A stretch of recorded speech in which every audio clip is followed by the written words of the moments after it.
Phil Olson. Again, this is the Awesome Guitar Series, and encourage you to hit the subscribe button, because if you do, as new videos come out, you'll get notifications of it and just get more information on everything that we're doing here at Oslo Studios. So in this video today, we're going to talk about how the guitar is tuned. This is actually one of the very first things I ever teach anybody, whether they're an intermediate, beginning student, even advanced. Obviously the information I'm going over with somebody who's advanced will probably say, yeah, I know that. But how well do they know that? Is, I guess, my position on that. Because I have had guys come through here, phenomenal players. They're like, I never really knew that. So whether you're new or intermediate, advanced, some of this information may be new, especially if you're a beginner. All right, so anyways, let's just talk about how the guitar is tuned. Whenever you look at chord charts or neck diagrams that are vertical like this, you're gonna see this as the picture. In other words, the low E is on this side and the high E is on this side of the neck diagram that you're looking at. And the six the six strings are low E, A, D, G, B, and E. There's a couple mnemonics. Eddie, 8, Dynamite, Goodbye Eddie is one. I use that in the book series. Another one that a student taught me, and I think it's funny, is every acid dealer gets busted eventually. I just thought that was kind of funny. Anyways, let's talk about how the guitar is tuned. So if I count, say, from C to the next C, and I count those letters, in music, you have 7 basic letters, A through G. But let's just count C to C. C, D, E, F, G, and then A, B, C. So my count is 8. And that is an interval that we would call an octave. An octave is 8 notes or letters, we would say. OCT standing for 8, TOV standing for letters, symbols, notes. But it's just like an octagon has 8 sides, an octave is 8 letters to get from one C to the next, or one A to the next A. Understanding that that's an interval, when we talk about how the guitar is tuned, we're just going to talk about the low E to the next note, A, or the 6th to 5th string. The 6th string, E, so I go E, F, G, and A. So how many letters did I count to get from E to A? I counted 4. I didn't count 3, forgetting the E. I counted 4, E, F, G, A. You have to include your from and your to when you're counting an interval. That's true for every type of interval. So we would say that the distance from E to A is a 4th. Okay? Well, let's go from A to the next string, D, or the 5th to the 4th string. And I'll get to the numbering of the strings in just a second, but A, B, C, D. How many letters did I have to count? Again, it was 4. Just keep that. All right? Now we're going to go from D to G. So, or the 4th to the 3rd string. So D, E, F, G. 4. So I've got this great consistent pattern, right? I've got E to A to D, and D to G. And every time the interval is a 4th, which is great because there's consistency there. Now, when I go from the 3rd to the 2nd string, well, it's different.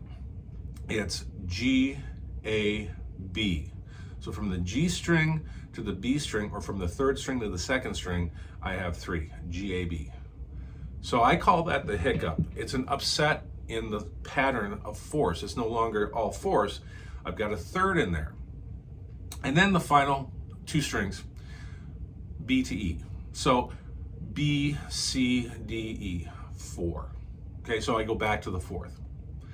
Why is this important to know? Well, If you understand how the guitar is designed and tuned, you start to have an insight into how things are shaped on the neck. And if you know it from the beginning, it helps you understand things that you would never have understood without this knowledge. And I say that because, knowledge now, because of the internet, you can get this stuff. It's just out there, right? But how often do you know about it or know that it's important for you to search it out? That's the thing about taking private lessons or even doing online lessons.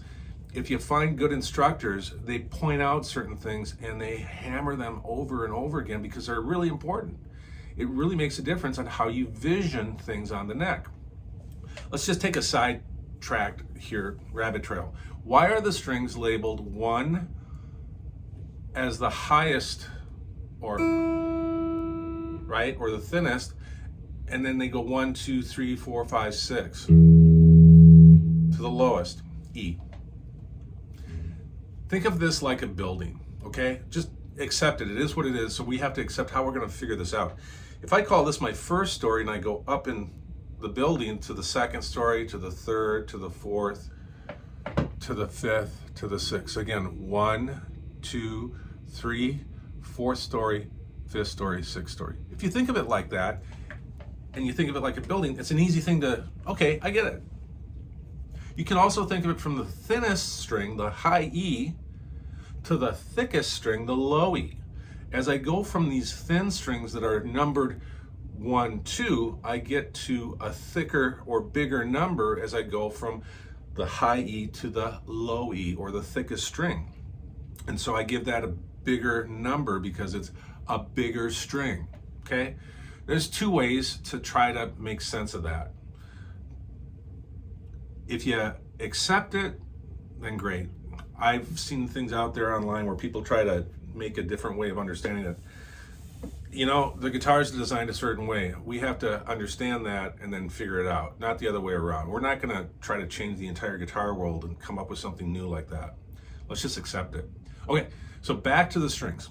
So if I count these intervals out, 4, see, how would I do that? Let's do this. 4 between E and A and D is a fourth, D and G is a fourth, and G to B is a third, is another fourth. This then shows me how the guitar is tuned, but it also gives me a clue on repetition. Anything that's on the top 2 strings, and then the bottom 2, and the 6th and 5th, the 5th and 4th, the 4th and 3rd, or the 2nd and 1st again. Anything that repeats between those strings, that pattern happens on all of those strings. The only time that pattern never repeats is between the G and the B string. It shifts because it's a different tuning. You've ever seen beginning books, they show you how to tune. And if I go from that and I show you how to tune, you'll see an arrow that goes from the high E string to the 5th fret of the 2nd string. And then you'll see an arrow that goes from the B open string to the B on the 4th fret. Okay? So I was on the 5th, now I'm on the 4th. Again, because of the tuning, the hiccup. When I go from the 3rd string to the 4th string, I go back to 5. And I go back to 5 again when I go from the 4th to the 5th, and from the 5th to the 6th.